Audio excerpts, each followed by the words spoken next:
Bonjour everybody, welcome back to my channel. Welcome if you're new. My name is Luisa, you are watching Loulou C'est la vie, and for today's video I'm going to talk to you guys about my piercing. This was a highly requested video by you guys, so there it is. I'm going to show you all of my piercings. I'm going to talk to you about my experience, about the healing process, and I am going to show you some of my favorite jewelries.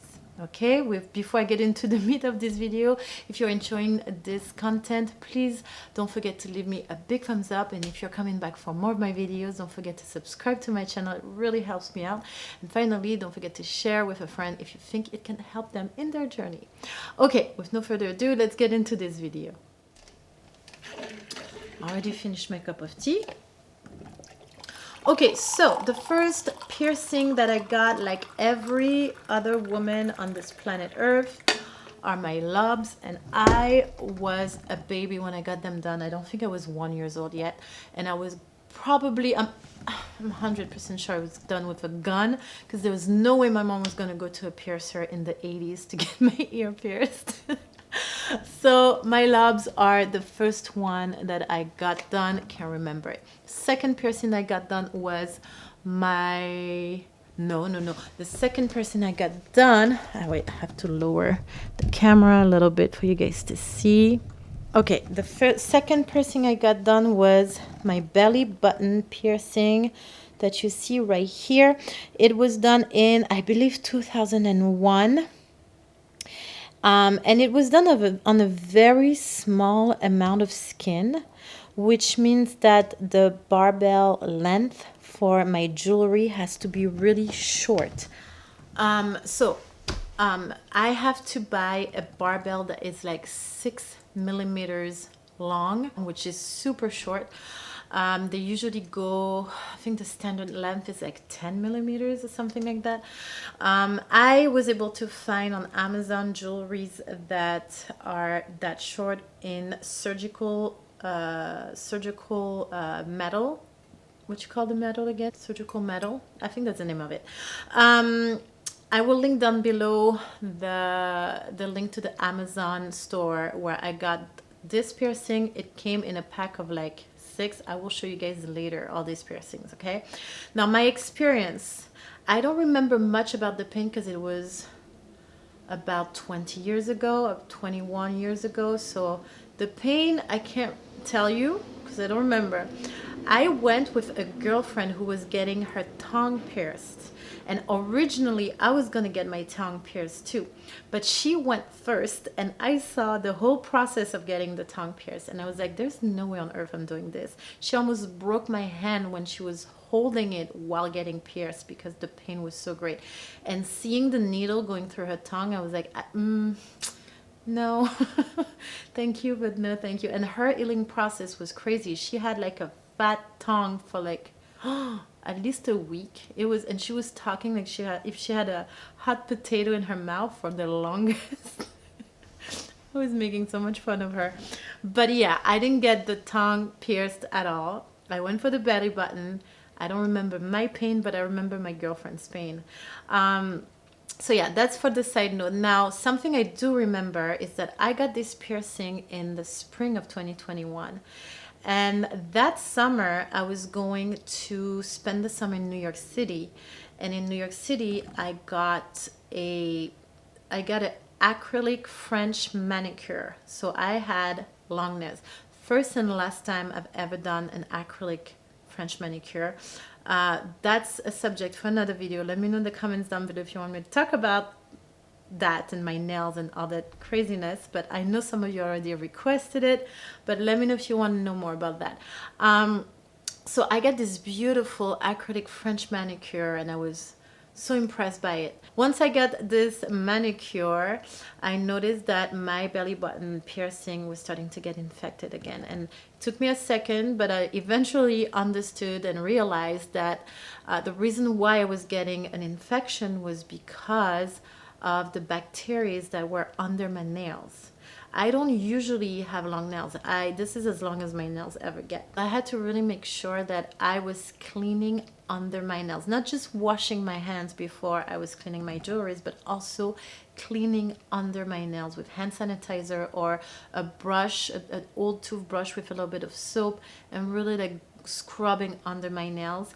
And then I was able to go ahead and touch my jewelries and clean them. Okay, so my first advice to you, if you have long nail, whether they're natural or fake, it doesn't matter, but if your nails are long and you have a healing piercing, please make sure you either, well, of course, wash your hands. That's whether you have long nails or not, you have to wash your hands.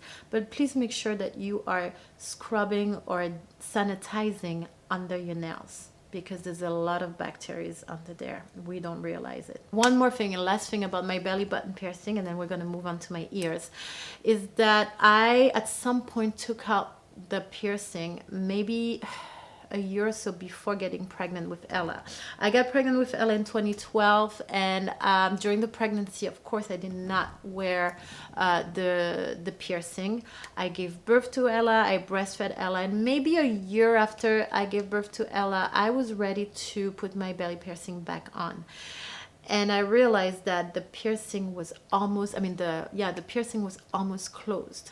I could fit a earring in the hole, but I could not fit a regular barbell jewelry. So I had to go to a piercer, and he re-pierced my belly button for me, and he didn't charge me for it. He was so awesome. And I got a little belly button jewelry just so that, you know, it's small businesses. You got to support them however you can, right? So that was that for my belly button. This is the whole story from start to finish. I am still rocking it and I am loving it. And then voila, that's that. Now moving on to my ears.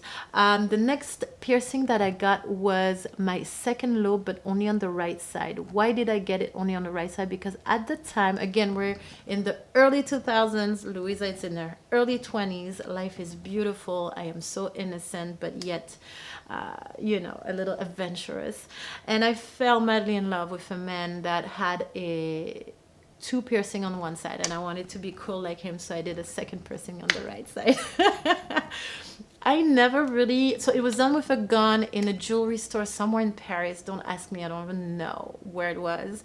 But yeah, I got it done, and I never really put anything in there, and I thought that it would have been closed by now, right? And it never closed.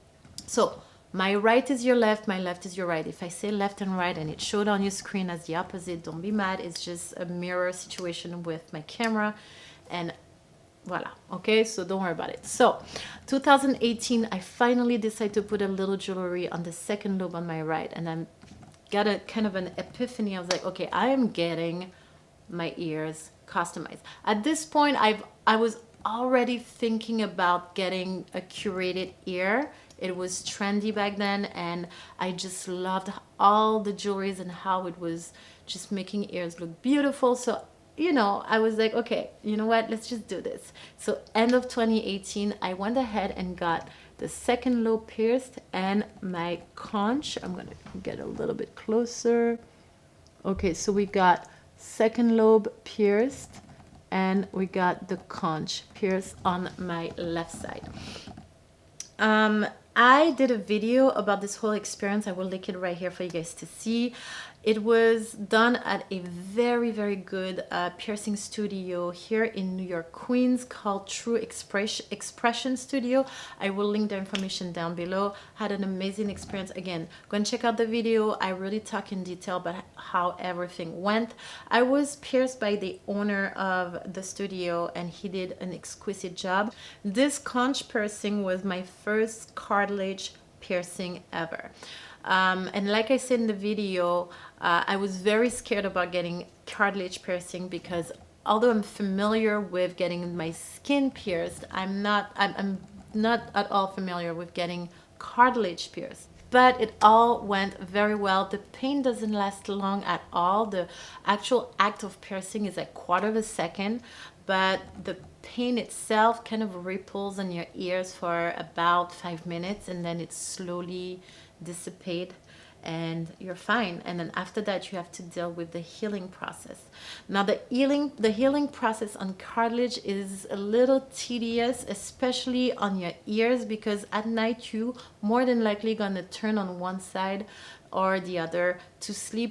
When you get a cartilage piercing, this is when your piercing gets irritated and it can form keloids. Keloids are like little growth of skin around the piercing, kind of like a little pimple, a little bump, and it is due to irritation, inflammation, and what. Another advice to you, if you're looking to get a curated ear piercing situation, so multiple piercings on your ears, on your cartilage or on your lobe, I highly recommend that you do one ear at a time and that you really give your ear a solid ear, especially if you're piercing on cartilage.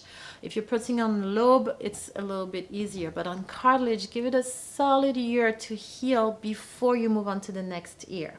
I did not do that, and I ended up having troubles. I'm going to tell you about it in a second. So after I got my conch piercing and my first cartilage piercing, I loved it, and of course I wanted more, and I decided to go ahead and do another piercing, but on the top part of my ear here. Originally I wanted a helix and I wanted a little hoop here, but instead I got a flat. A flat is a piercing that is on the flat upper part of your ear, so this whole zone over there. A lot of people give it different names. I call it a flat. Okay, so the experience on that one, I went to a fancy piercing place in Soho, not Mariatash, another one. I'm not going to give the name. They were clean, they were pretty and fancy, but we're not good at recommending the right jewelry for the type of piercings that I wanted. So I ended up buying a very expensive piece of jewelry that did not fit the piercing that I had. And when I got out of this place, I was slightly frustrated, first of all on the location of my piercing, and then a couple weeks later, after wearing the jewelry, on the type of jewelry in that location. I will show you later the type of jewelry that I got.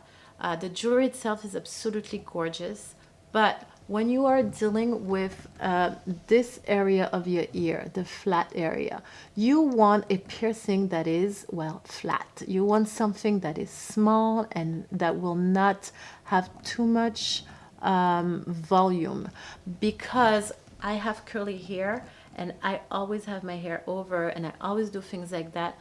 Hair tends to get stuck in between the piercing and the skin, and if you have a piercing that is too thick or has too much volume, a lot of my hair tends to get caught in there. And when you're healing for the first 6 months of having the piercing, it's really annoying to have your hair get caught up in between the piercing and your ear. Did I say that right? So yeah, that was my experience at that place. And then I think a few months passed by and I decided to do the other ear. And that's when I kind of like did a little bit of a mistake.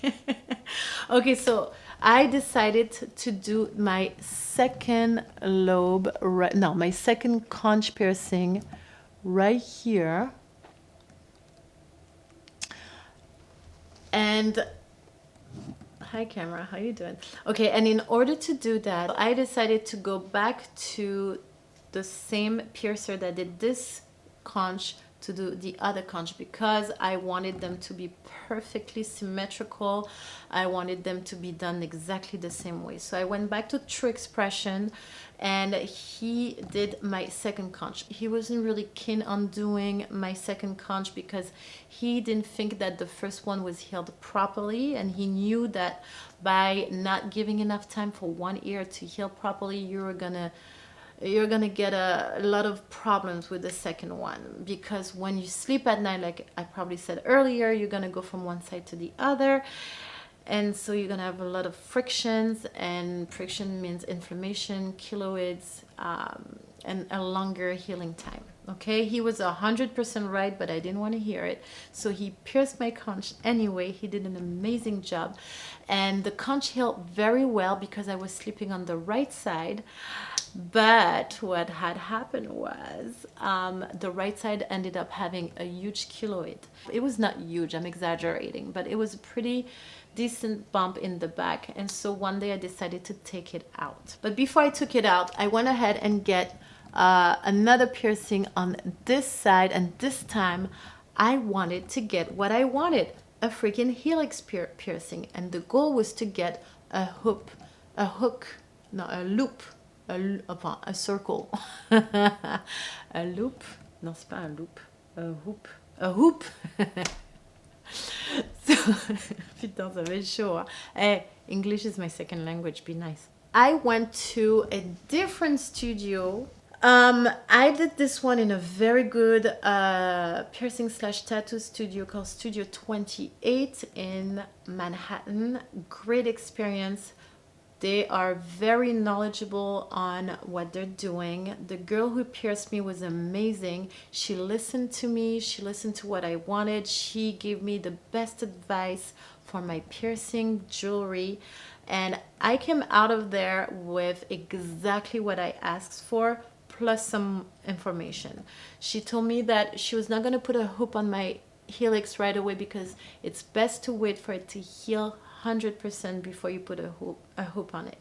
The helix piercing took a long time to heal. I'm still not sure that it's 100% healed. It's the only one that still has a keloid, and in the front, not in the back. I haven't had any infection in about 1.5 years now. So I'm thinking that it is fully healed, but because I sleep on my right side nowadays, I always have a little keloid on the right side here. And then one day, one of my girlfriend decided to have a piercing birthday party.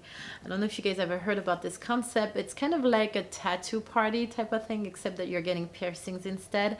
We have a little tattoo. We had a little tattoo / piercing store here in Rockaway, and so she rented the place for her birthday, and we're a bunch of girlfriends getting ear piercings for her birthday. It was really cool. So at this point, I didn't want any other piercing on my ears. I was happy with what I had, and a little frustrated with the ones that were not healing properly, which were my helix and my conch. At this point, I already took out this conch piercing because of what I explained to you earlier. And I just went there to support my girlfriends and have a good time for my girlfriend's birthday party. And then you know how it goes. You go there, you see everybody getting an ear piercing or whatnot, or belly button piercing, and you're like, you know what, maybe I could do a little something. So I ended up talking to the piercer, explaining to her the situation, how my conch piercing started acting up because I was sleeping on the right side, on the left side, and how I kind of want to re-pierce it because I really like the conch. And I asked her, would you be able to re-pierce it exactly where it was before? And she looked at it and she's like, yes, I can absolutely do that.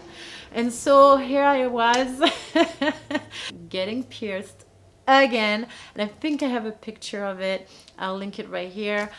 There was a video that was hilarious where we're cussing in French because it was so painful, so much more painful than the original piercing, because she had to go through exactly the same hole and the same angle, and so she had to do it in 2 times. The first time she did it, and then she had to wait a little bit and then go.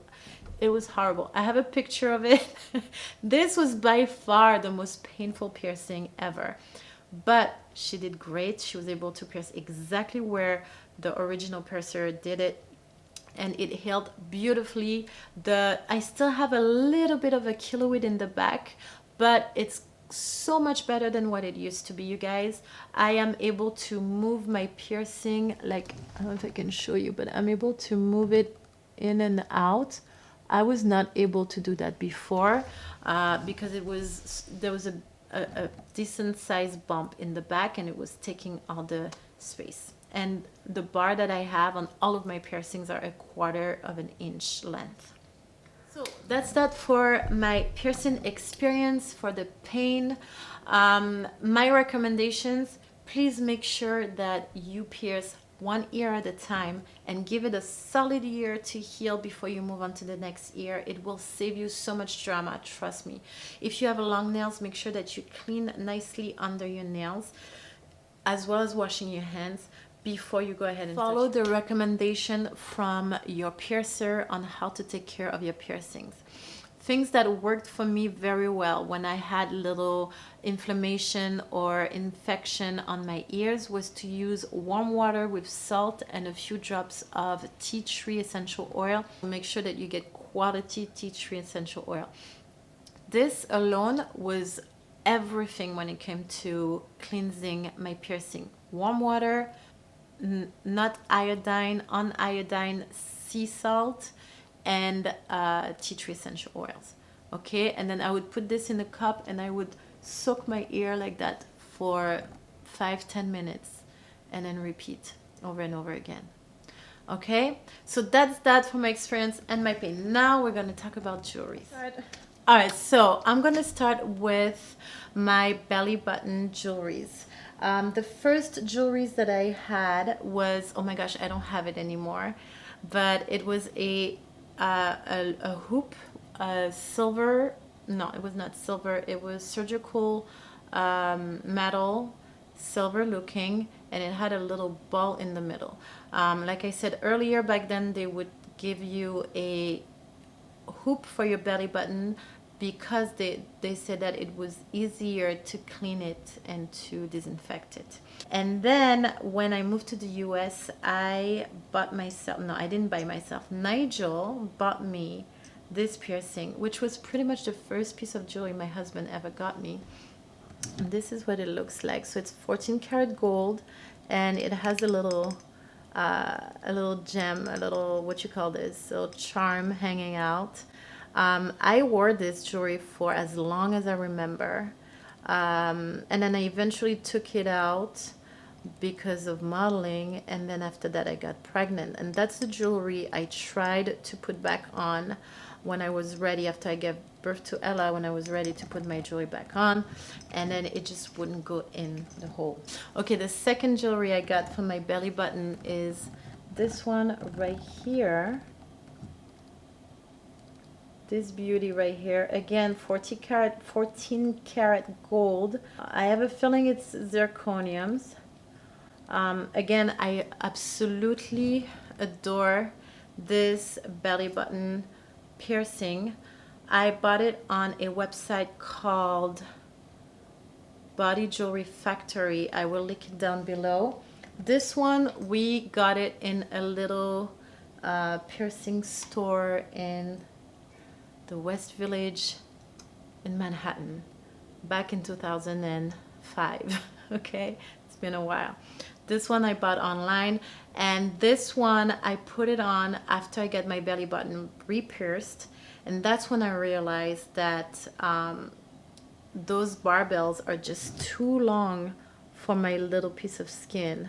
So that's when I realized that I needed a 6 millimeters barbell. I went online on Amazon and I found a whole bunch of them, but they are all surgical metal. To give you an idea, between a 10 millimeter, I don't know if I can show it, between a 10 millimeter barbell and a 6 millimeter barbell, you see how much shorter this is? It's a lot smaller. I'm sorry, I'm trying my best to show you guys, but I think you can see how much of a difference there is in length. So this 6 millimeter barbell fits my belly button so much better than the gold ones that I have, which is so annoying to me because I love the gold ones so much. So I will link down below the link to the Amazon store where I got all these tiny ones. I think they come in a pack of 6. I'm showing them all to you. And that's the one that I am wearing. So you see how it fits perfectly. With the longer one, with the longer barbell, what was happening is that the jewelry would go inside of my belly button, and then it would stick out like this. So all you would see would be a bar sticking out with a bowl. Like it would do this, which would do something like this. Something like this, but a lot more. When you have a barbell that's the right length for your piercing, the jewelry stays flat without a problem. Okay, so that's that for my belly button jewelries. And now I'm going to show you my ear jewelries. So I'm not going to spend too much time on my lobe, but these are diamonds and rose gold. This is zirconium and 14 karat diamonds. This one I got from the piercer that did this piercing right here. Am I showing right? That did this piercing. Okay, it's called Studio 28. I will link it down below. This one is 14 karat gold, and I bought it on Etsy. If I can find the link, because it was years ago, I will put it down below. On this side now, so this conch right here is one of my favorite piercing. I think it comes from Body Jewelry Factory. It is 3 diamonds on 14 karat gold. And then this piercing, I also got it from Studio 28, who did this piercing, actually, my Helix piercing. And I absolutely love it too. 2 other piercings that I like a lot and that I wanted to show you guys are these 2. This one right here, that's the very expensive piercing that I bought. I can't remember exactly how much it was, but it was way overpriced. And that's the one that they put on my flat, on this piercing right here. Okay, look at how thick this piercing is. I'm gonna try to do some better shots of it, and you're gonna see how thick it is and how annoying it was to have this thick piercing on top here. Now this piercing looks a lot better in the conch area or on the lobe, but definitely not a good piercing for a flat. And the fact that they had no problem selling me this there, just, you guys, sometimes the fancy place that everybody's raving about are the last place you need to go to. And then finally, this one is the one that I picked when I got my first conch piercing. You can see it on my video from 2018. That's the one I'm wearing in that video. I eventually changed it. I like it. It's cute. The problem I'm having is that it never stays the way I want it to be. So it will like turn. So that's that. Those are a few of the piercings that I have that I rotate in between, that I absolutely love. Again, I will try my best to link them below. The ones that I bought in the store, I'm not going to be able to link them, but I will be able to link the store. But yeah, that's pretty much all I have. That's it for this video. I hope this video was not too long. I hope it answered most of your questions. Let me know in the comment section your thoughts about my experience. Share with me your experience, and then voila, don't forget to like, subscribe and share. I will see you guys next week with a new video. Until then, my love, stay happy, stay healthy, have a beautiful life. Au revoir et à bientôt. Hey, c'est la vie.